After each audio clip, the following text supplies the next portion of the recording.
Alhamdulillahi ala ihsanih wa syukru lahu ala taufiqihi wa amtinanih wa asyhadu an la ilaha illallah wahdahu la syarika lah ta'ziman li syanih wa asyhadu anna Muhammadan abduhu wa rasuluhu ad-da'i ila ridwanih sallallahu alaihi wa ala alihi wa ashabihi wa ikhwanih amma ba'du. Alhamdulillah, Bapak-bapak, ibu-ibu, ikhwan dan akhwat fiddin rahimakumullah.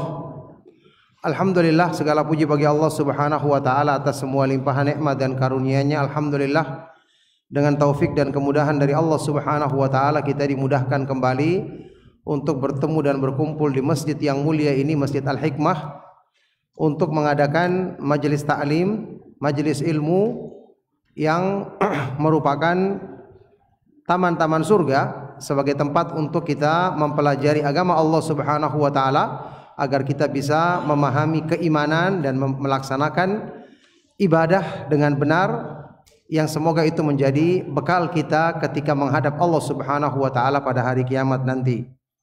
Barakallahu fikum, kita akan lanjutkan kembali pembahasan kajian tentang dalil-dalil fikih ibadah, mengkaji kitab yang sangat bermanfaat, kitab Bulughul Maram min Adillatil Ahkam, tulisan dari Al-Imam Abdul Fadl Ibnu Hajar Al-Asqalani rahimahullahu taala, dengan penjelasan dari kitab Tawdihul Ahkam min Bulughil Maram, tulisan Syekh Abdullah Al-Bassam rahimahullahu taala. Kita masih melanjutkan pembahasan di Kitabus Shalah, kitab tentang salat, masih di bab Al-Mawaqit, bab waktu-waktu salat. Waktu-waktu salat. Sekarang kita akan melanjutkan di pembahasan hadis yang kedua dari Kitabus Shalat ini.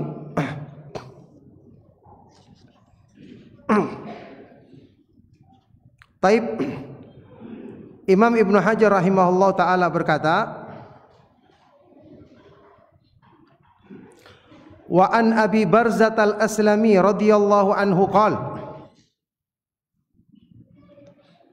dari sahabat yang mulia Abu Barzah al-Aslami, semoga Allah meridainya, beliau berkata, kana Rasulullah sallallahu alaihi wasallam yusalli al-'asr thumma yarji'u ahaduna ila rahlihi fi aqsal madinati wasyamsu hayyatun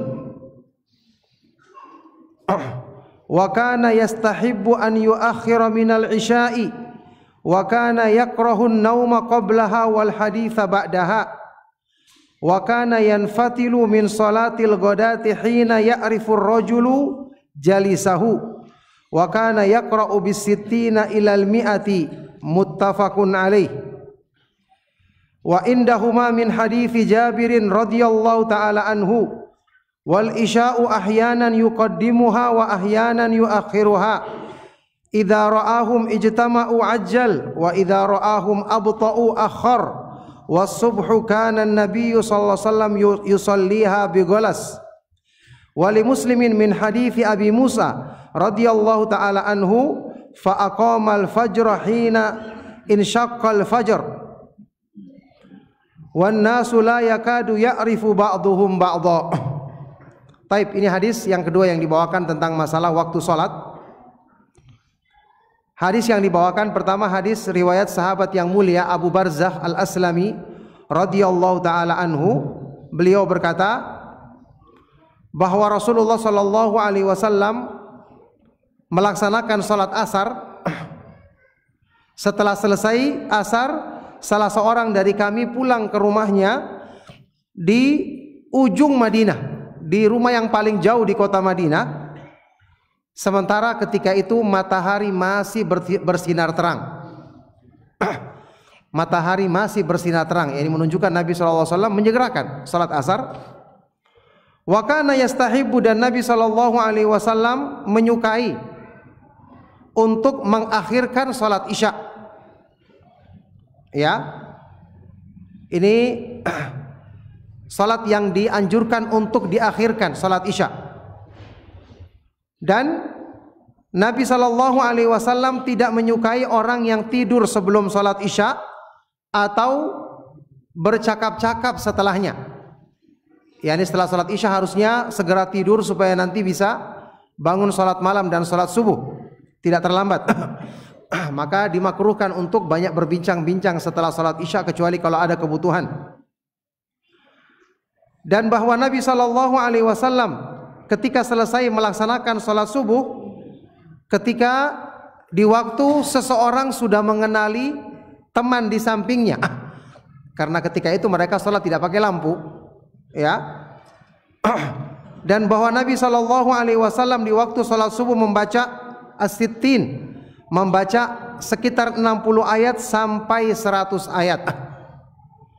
Ya, membaca 60 ayat sampai 100 ayat, hadis riwayat Bukhari dan Muslim.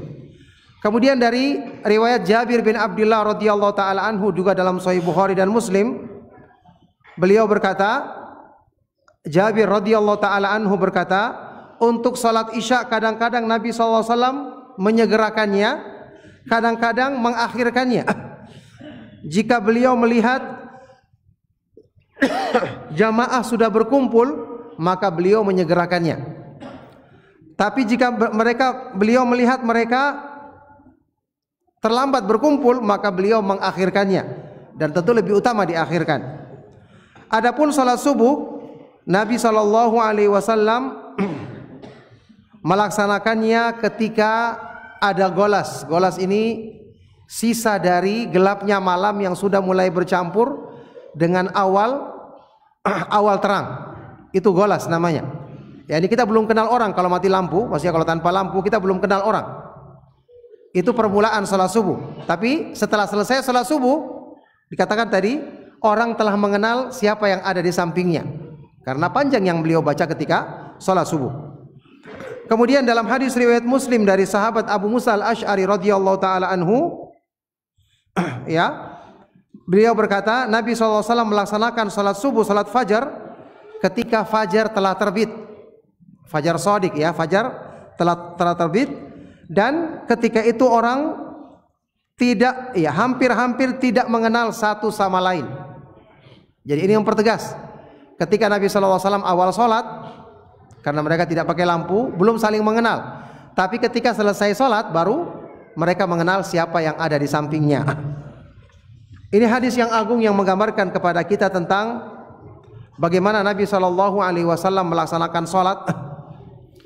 Sudah pernah kita katakan, hukum asalnya sholat itu dianjurkan untuk dilaksanakan di awalnya. Ya, paling utama dilaksanakan di awal waktu, sebagaimana disebutkan di dalam hadis-hadis sahih yang lainnya. Ketika Nabi SAW ditanya tentang amal, ayu amalin afdol, amal yang paling utama, maka beliau mengatakan as-salatu fi awwali waqtiha, salat di awal waktunya. Maka hukum asalnya salat 5 waktu dianjurkan diawalkan, kecuali 2 salat. Pertama salat Isya lebih utama diakhirkan. Tetapi untuk salat berjamaah dilihat kondisi jamaah. Kalau jamaah sudah berkumpul di awal, ya segera dilaksanakan. Karena itu petunjuk Nabi SAW. Adapun kalau ada keperluan sehingga diakhirkan, maka lebih utama diakhirkan. Nanti kita akan baca dalil yang menunjukkan dianjurkannya salat Isya itu diakhirkan. Itu yang pertama. Yang kedua, salat duhur ketika panas yang sangat. Kalau salat Isya tadi ketika menjelang tengah malam, Nabi SAW mengatakan, innaha la waqtuha laula an asyqa ala ummati. Inilah waktu utama salat Isya kalau seandainya tidak memberatkan umatku. Adapun kalau salat duhur ketika waktu yang sangat panas, juga ada hadisnya dalam Sahih Bukhari dan Muslim. Rasulullah SAW bersabda, idza ishtaddal harru fa abridu bidzuhri fa inna shiddatal harri min fayhi jahannam. Kalau tengah hari itu panasnya sangat, maka dinginkanlah, yakni tundahlah sebentar supaya dingin untuk melaksanakan salat duhur.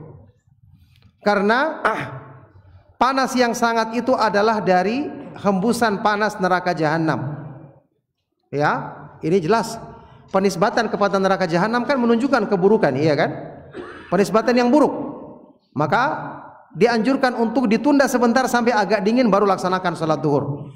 Ini cuma 2 salat ini saja yang dianjurkan untuk diakhirkan, sementara yang lainnya dianjurkan untuk dilaksanakan di awal waktu. Tetapi kalau seandainya di awal waktu jamaah belum ada, ya tetap ditunda sebentar supaya jamaah datang asal tidak terlalu lama. Itu lebih afdol dan lebih utama karena salat berjamaah tentu lebih diutamakan. Taib. Kita lihat faedah yang bisa kita ambil dari hadis ini. Ya, ada beberapa faedah yang disebutkan dalam kitab Tawdihul Ahkam.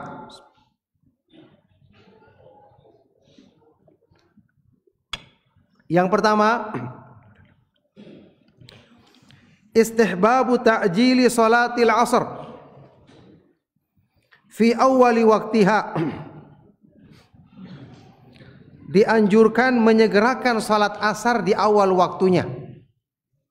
Sudah kita bahas kemarin waktu salat asar itu ketika persis berakhirnya waktu salat duhur. Salat duhur kan berakhir, salat duhur dimulai ketika matahari sudah tergelincir dari tengah, sudah mulai tergelincir ke arah barat sampai bayangan benda sama dengan tingginya.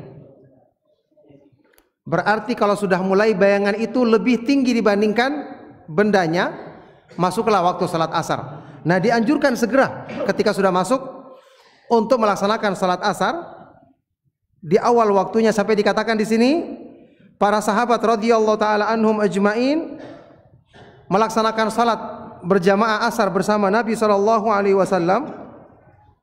Kemudian setelah selesai salat, ada yang tinggal di ujung kota Madinah yang paling jauh rumahnya.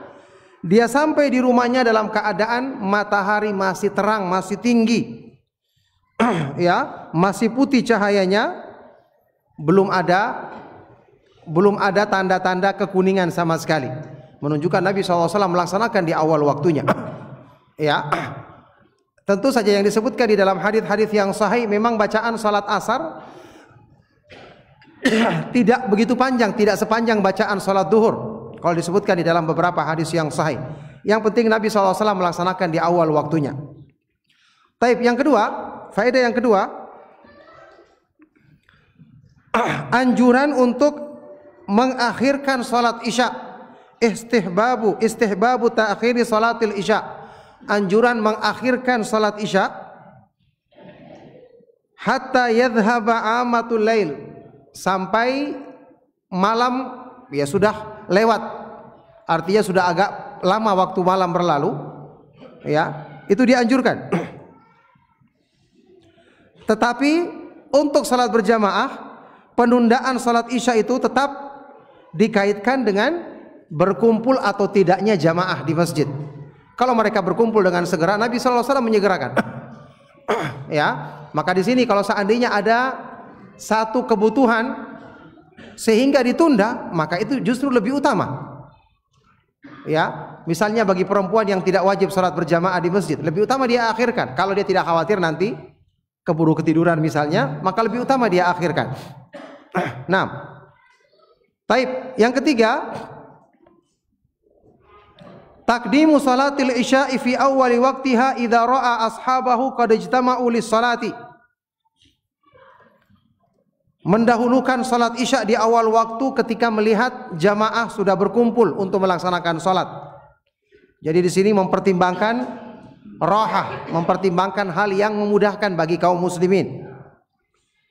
Ya, karena Nabi SAW ketika menyebutkan keutamaan salat isya yang diakhirkan, beliau bersabda apa tadi? Innaha la waqtuha laula an asyqa ala ummati, dalam Sahih Muslim. Inilah waktunya yang paling utama kalau seandainya tidak memberatkan bagi umatku. Ya, seandainya misalnya jamaah salat isya ditunda sampai jam 10 atau setengah 11, orang kan sudah ada yang sudah mengantuk, ada yang punya kebutuhan. Ya, maka kalau sudah berkumpul di awal setelah adzan misalnya orang berkumpul, maka tetap mempertimbangkan hal yang tidak memberatkan bagi kaum muslimin. Nabi SAW melaksanakan salat isya di awal waktu. Nah, kemudian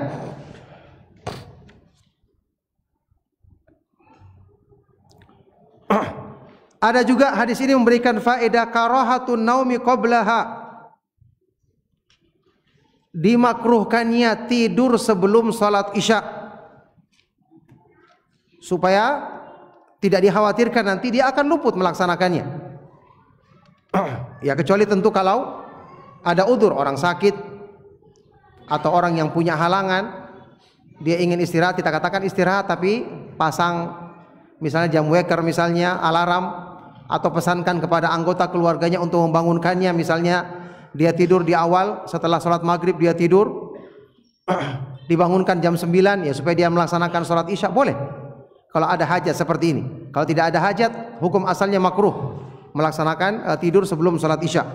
Sebagaimana juga ada karahah al hadits ba'daha, dimakruhkannya berbicara, ngobrol, bercakap-cakap setelah sholat isya, ya, kecuali kalau berhubungan dengan pembicaraan yang penting atau apalagi yang menyangkut kemaslahatan kaum muslimin, sebagaimana yang pernah dilakukan oleh beberapa sahabat radhiyallahu taala anhum ajmain. Adapun tanpa ada udzur seperti ini, dianjurkan untuk segera tidur supaya nanti bisa bangun sholat malam dan bangun melaksanakan sholat subuh secara berjamaah pada waktunya. Kemudian hadis ini juga menunjukkan faedah istihbabu ta'jili sholati subuh, dianjurkannya menyegerakan sholat subuh ketika sudah terbit fajar shadiq, ya. Yaitu ketika Nabi SAW diberitakan di sini melaksanakannya fi golas, ketika masih ada kegelapan, sisa-sisa kegelapan malam yang sudah mulai bercampur dengan terangnya warna terang ketika fajar terbit, ya. Yang tentu karena Nabi SAW membaca bacaan yang cukup panjang ketika sholat subuh, setelah selesai sholat subuh yang awalnya mereka tidak saling mengenal dengan temannya karena mereka sholat tanpa lampu tentu saja. Setelah selesai sholat subuh mereka sudah mengenali orang yang di sampingnya karena sudah mulai terang. Nah, jadi di sini juga kita perhatikan kadang-kadang yang terjadi, ya, pelaksanaan adzan itu agak cepat, apalagi dengan menggunakan jadwal waktu yang ada yang kadang-kadang tentu kita tidak sempat melihatnya. Maka untuk pelaksanaan sholat subuh itu sebagian yang meneliti atau sering melihat terbitnya fajar dengan mata kepala mengatakan ya mungkin agak ditunda sekitar beberapa menit supaya masuk waktu sholat subuh yang sesungguhnya. Ala kulli hal, yang jelas ketika selesai pelaksanaan sholat subuh yang dikatakan di dalam hadis ini, jamaah telah mengenal satu sama lainnya.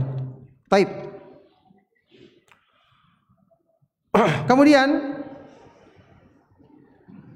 ada pernyataan yang dinukilkan di sini dari Imam Ibnu Daqiqil Id. Beliau berkata, "Salatul jama'ati afdalu minas salati fi awalil waqti." Salat berjamaah itu lebih utama dibandingkan salat di awal waktu.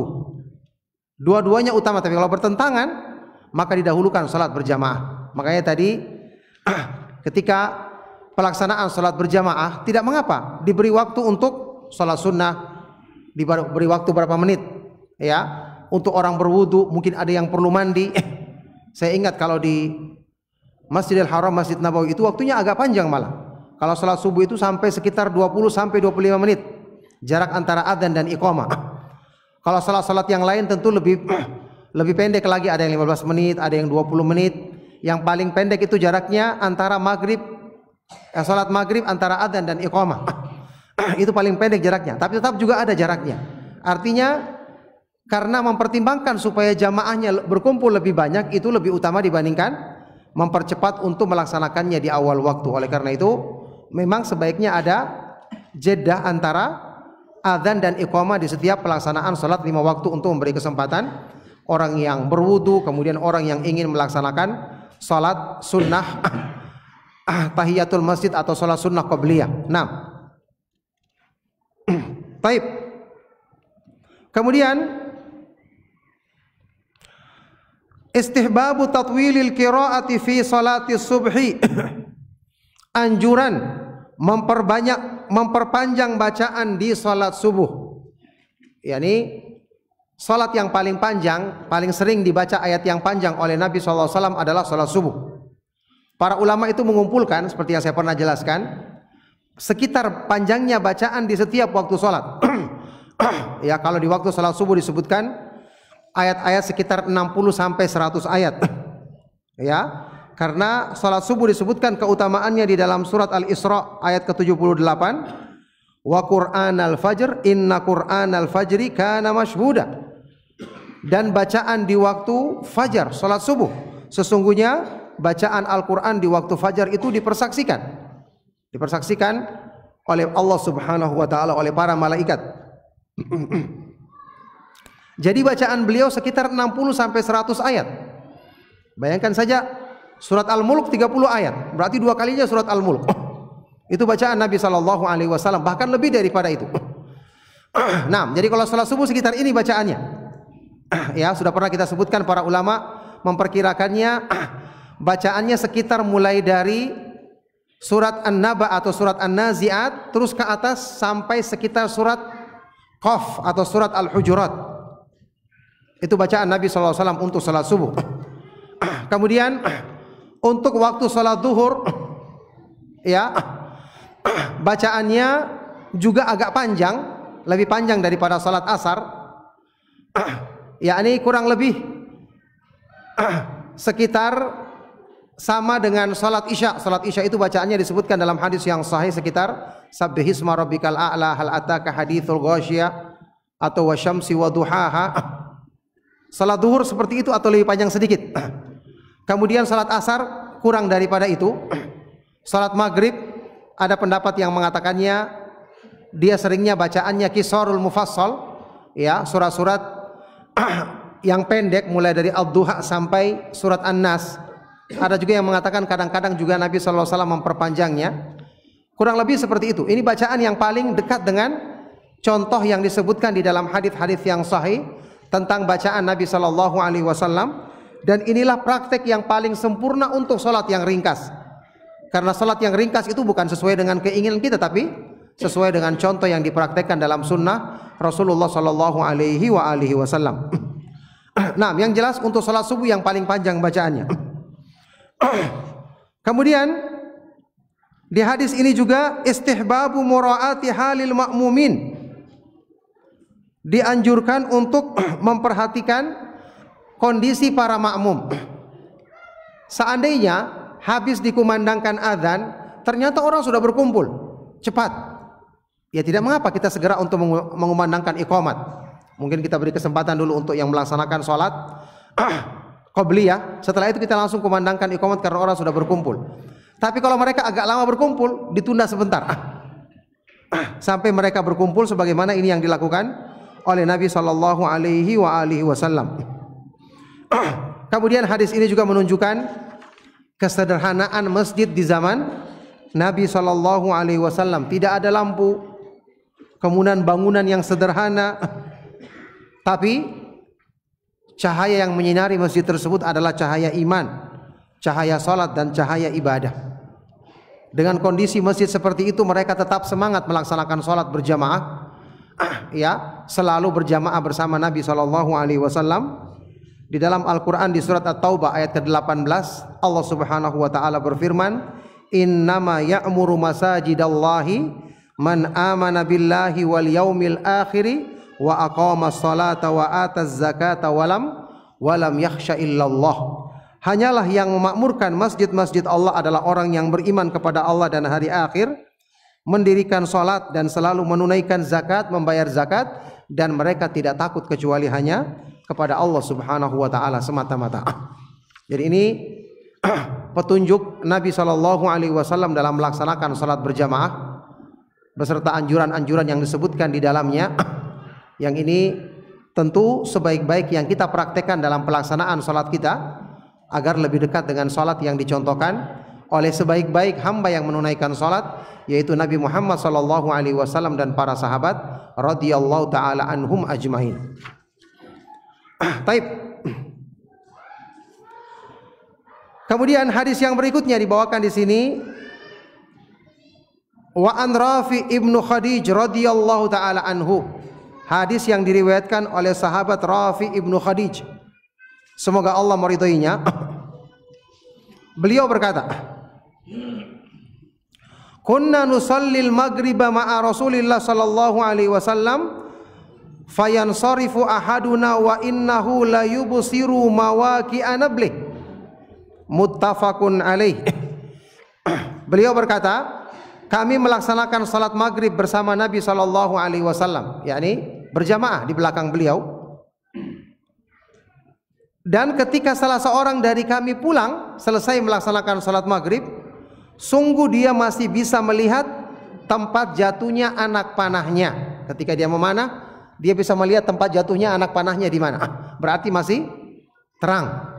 Sudah kita katakan ya, waktu salat maghrib itu ketika lingkaran matahari hilang dan itu masih ada terang cahaya. Jadi salah kalau orang mengatakan maghrib itu sudah gelap, salah. Ya, masih ada cahaya. Nah, cahaya inilah yang ketika sudah tidak ada lagi itu baru masuk waktu salat Isya. Masuk salat Isya ketika itu. Jadi cahaya yang namanya syafaq warna merah ketika matahari terbenam, ketika hilang cahaya itu baru masuk waktu salat Isya. Jadi Nabi SAW melaksanakan salat maghrib benar-benar di awal waktunya ketika lingkaran matahari sudah hilang di ufuk barat. Nah, taib. Maka hadis ini memberikan faedah. Yang pertama, istihbabu ta'jili salatil maghribi fi awwali waqtiha. Anjuran segera melaksanakan salat maghrib di awal waktunya. Berarti ini juga berlaku untuk anjuran ketika berpuasa, ya, bersegera berbuka ketika itu. Ketika lingkaran matahari sudah hilang, bersegera untuk berbuka puasa. Nah, bihaitsu yansarifu minha wadh-dhaw'u bakin, yaitu ketika seseorang telah selesai melaksanakan salat maghrib, cahaya di ufuk barat masih ada, masih terang. Ya, dan kata Syekhul Islam Ibnu Taimiyah, anjuran untuk menyegerakan salat maghrib ini disepakati oleh semua imam ahlu sunnah, merupakan kesepakatan para ulama ahlu sunnah. Tidak ada yang berselisih dalam masalah ini. Kemudian faedah yang kedua, al-muradu bil gurubi huwa gurubi kursi syamsi jami'iha bihaitsu la yura minhu syai'. Maksudnya dengan terbenam matahari di sini adalah terbenamnya, hilangnya lingkaran matahari di ufuk barat sehingga tidak terlihat lagi, sudah benar-benar tenggelam. Dan ini perkara yang termasuk dinukil kesepakatan para ulama dalam masalah ini. Ya, disebutkan di dalam hadis sahih yang diriwayatkan oleh Imam Bukhari dan Muslim dari sahabat Salamah bin Al-Aqwa radhiyallahu taala anhu, beliau berkata, anna nabiyya sallallahu alaihi wasallam kana yusallil maghrib idza gharabatis syamsu wa tawarat bil hijab. Nabi Muhammad sallallahu alaihi wasallam melaksanakan salat maghrib ketika matahari sudah terbenam dan telah hilang ya lingkarannya di ufuk barat, telah tenggelam di ufuk barat. Maka ini waktu salat maghrib yang dilakukan oleh Nabi sallallahu alaihi wasallam. Kemudian tentu saja waktu maghrib terus berlangsung sampai hilangnya cahaya kemerahan di sebelah barat itu, yang disebut dengan syafaqul ahmar, ya, cahaya kemerahan di ufuk barat. Dan ini merupakan mazhab imam mazhab yang tiga, yaitu Imam Ahmad, Imam Syafi'i, dan Imam Abu Hanifah. Nah, ya, disebutkan di dalam sebuah hadis yang sahih dalam Sahih Muslim, Rasulullah SAW bersabda, waktul maghrib malam yasquti nuru syafaq. Waktu salat maghrib itu sebelum hilangnya cahaya kemerahan di ufuk barat. Ya, maka ini menunjukkan kepada kita tentang pembatasan waktu maghrib ini yang telah diterangkan oleh Rasulullah SAW di dalam hadis yang sahih. Nah, barakallahu fikum. Itulah hadis Rasulullah SAW yang menjelaskan tentang salat maghrib, dan cukup dengan dua hadis ini yang bisa kita baca di kesempatan kajian di malam hari ini. Semoga kita bisa mengambil faedahnya, dan kita beri waktu di waktu yang masih ada untuk yang ingin menanyakan hal-hal yang perlu dipertanyakan tentang materi ataupun di luar materi. Saya persilakan. Barakallahu fikum. Sallallahu wasallam wa barak ala nabiyina Muhammad wa ala alihi wa sahbihi ajma'in. Walhamdulillahi rabbil alamin. Silakan kalau ada pertanyaan. Oh, silakan. Waalaikumsalam.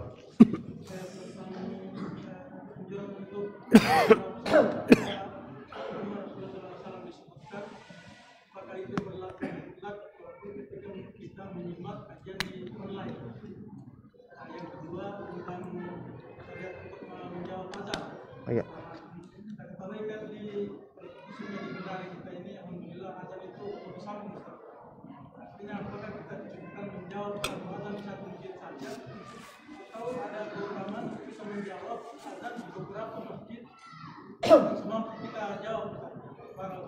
Ya.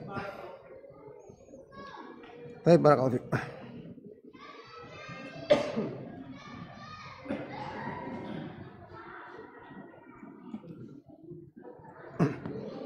Iya, barakallahu fiik, pertanyaan sangat baik sekali. Sehubungan dengan masalah menjawab atau mengucapkan salawat ketika disebut nama Nabi sallallahu alaihi wasallam, itu memang disebutkan celaan bagi orang yang disebut nama Nabi sallallahu alaihi wasallam kemudian dia tidak mengucapkan sallallahu alaihi wasallam, tidak mengucapkan salawat. Itu disebutkan di antaranya ada hadis yang sahih. Rasulullah sallallahu alaihi wasallam bersabda, "Al-bakhilu man dzukirtu indahu falam yusalli alayya." Orang yang kikir itu adalah yang disebutkan namaku di hadapannya, dia tidak mengucapkan salawat. Jadi kalau dengar disebut Nabi Muhammad sallallahu alaihi wasallam atau Rasulullah sallallahu alaihi wasallam, kita sebut sallallahu alaihi wasallam atau Allahumma salli ala Muhammad. Ya, yang jelas kita bersalawat. Ada hadis yang lain yang ketika Nabi sallallahu alaihi wasallam menyebutkan mengaminkan permohonan malaikat Jibril mendoakan kecelakaan bagi 3 orang, di antaranya man dzukirtu indahu falam yusalli alayya, orang yang disebutkan namaku di hadapannya dan dia tidak mengucapkan salawat kepada Nabi sallallahu alaihi wasallam. Makanya kita ucapkan. Para ulama mengecualikannya hanya di salat Jumat saja. Karena di salat Jumat ya biar kita mengaminkan tidak boleh, biar kita menjawab salam juga tidak boleh, termasuk menjawab salawat. Nanti setelah selesai Jumat baru kita jawab salawat tersebut, kita ucapkan salawat tersebut. Setelah selesai khutbah Jumat yakni baru kita diperbolehkan. Nah, jadi ini berlaku termasuk untuk kajian karena tidak membutuhkan waktu yang panjang. Kajian online ataupun offline selain khutbah Jumat. Itu yang pertama. Yang kedua, yang berhubungan dengan menjawab azan, itu ada fatwa Syekh Utsaimin rahimahullah taala atau ada penjelasan beliau bahwa ketika kita mendengarkan azan yang berkumandang berturut-turut dari beberapa masjid sekaligus, kita jawab semua saja sesuai dengan yang kita dengar, karena Nabi SAW bersabda dalam hadis yang sahih, falyaqulu mithla ma yaqulul muadzin, hendaknya dia mengucapkan seperti yang diucapkan muadzin tersebut. Yani kita jawab saja, kita dengar Allahu akbar, kita jawab lagi Allahu akbar. Ada lagi di sana Allahu akbar, jawab lagi semampu yang kita bisa lakukan. Ya, kalau ternyata kita bisanya menyelesaikan, yang satu mungkin tidak bisa, ya sudah, yang bisa kita dengarkan saja kita jawab. Semakin banyak kita jawab, semakin kita dapatkan pahala semua. Kalaupun kita ingin menjawab satu saja boleh-boleh saja, tapi kalau kita bisa jawab semua kan lebih banyak pahalanya, tentu itu lebih utama. Nah, barakallahu fikum.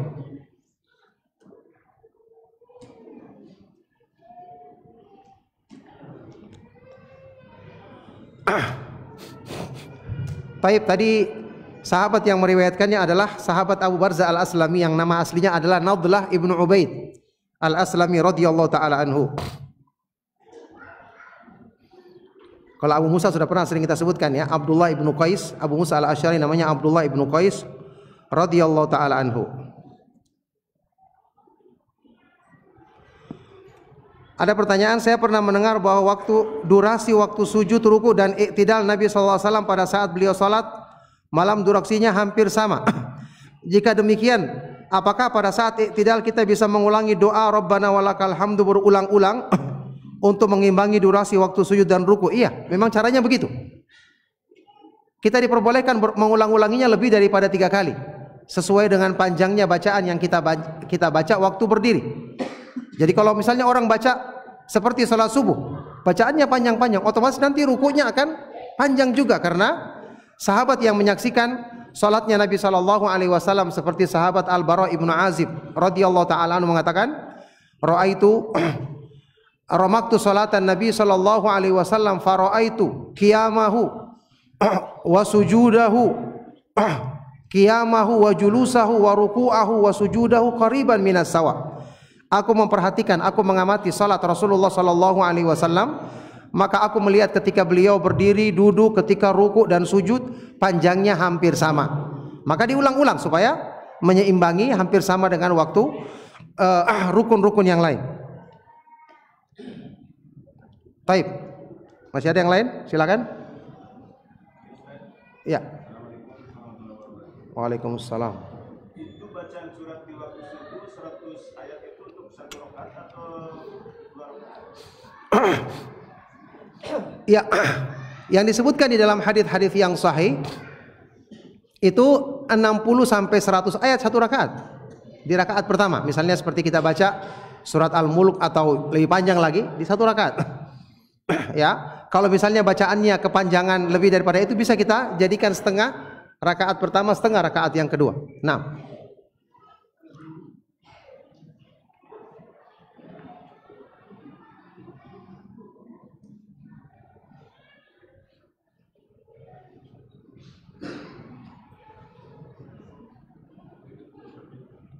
masih ada, silakan kalau pertanyaan yang masih ada.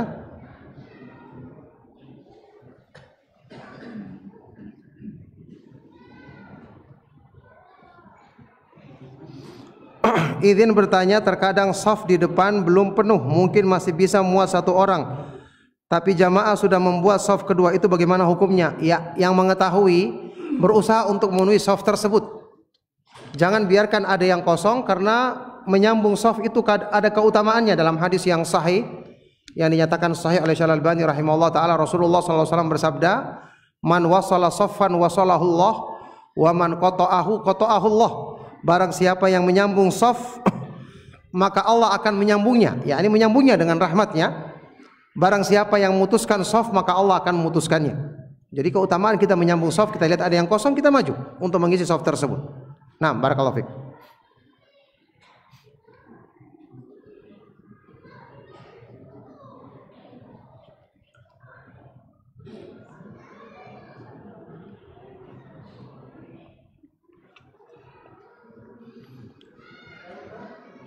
Ya, silakan. Agak maju Pak, bisa tolong supaya kedengaran.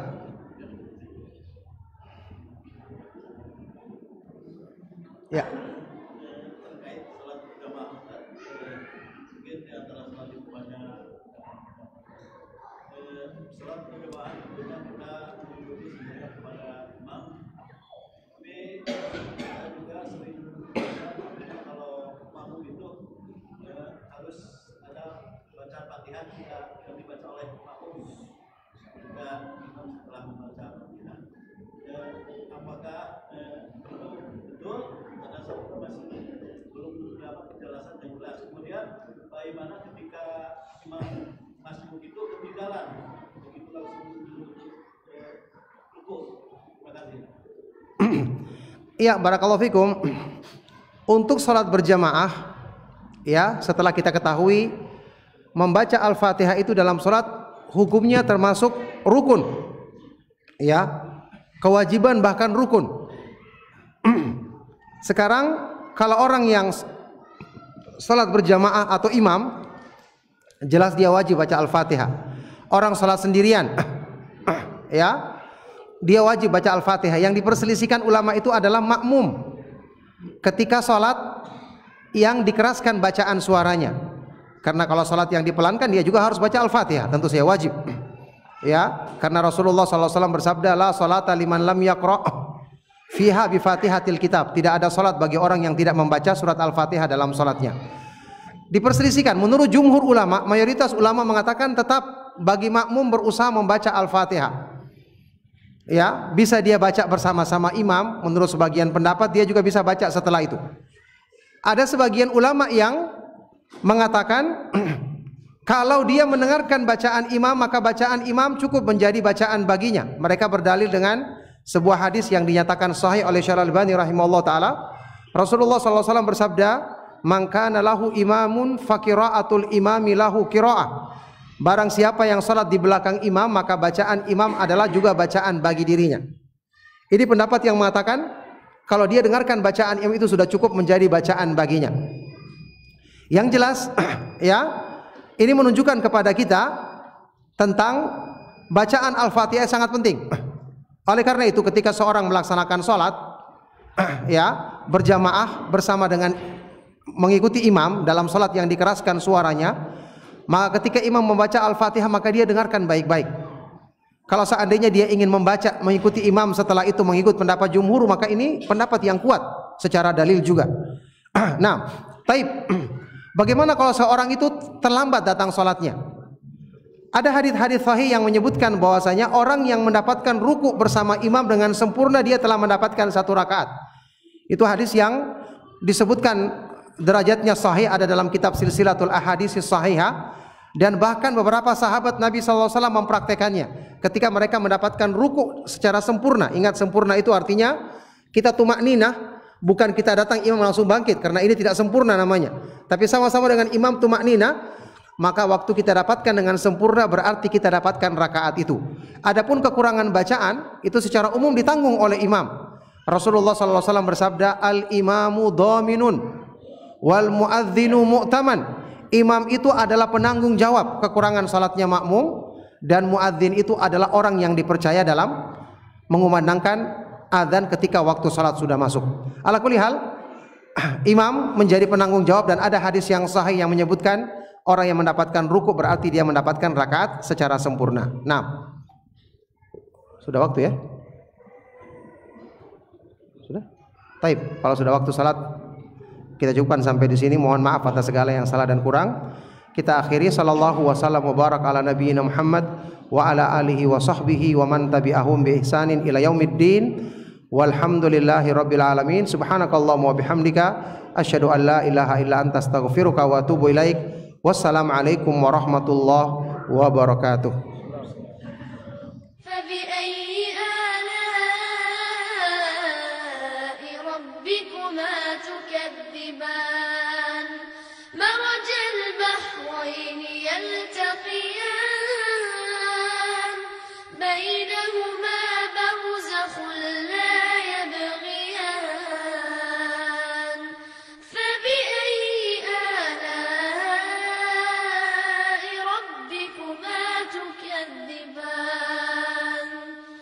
يخرج منهما